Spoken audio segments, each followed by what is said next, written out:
And that, of course, is the classic poem, which is called If, and it's by Rudyard Kipling. And, of course, we have covered some of his less famous poems on this podcast.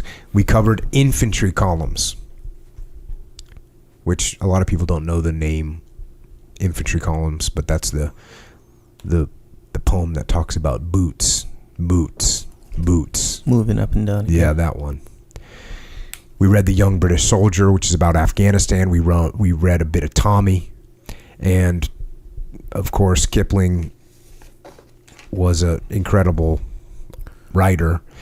And he talked a lot about war, talked a lot about being a man, and his own son, his one son, John, was killed in World War I at the Battle of Loos. And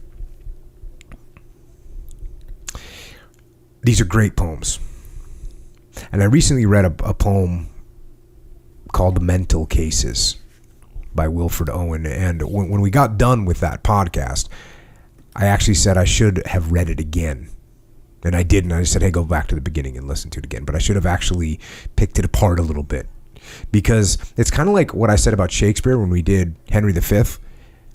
And I said, you can't get frustrated with Shakespeare.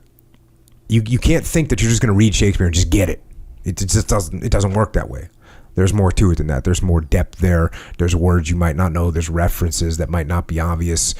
And it's the same thing when you look at poems like this. There's more to them than you can get with just like reading it, right?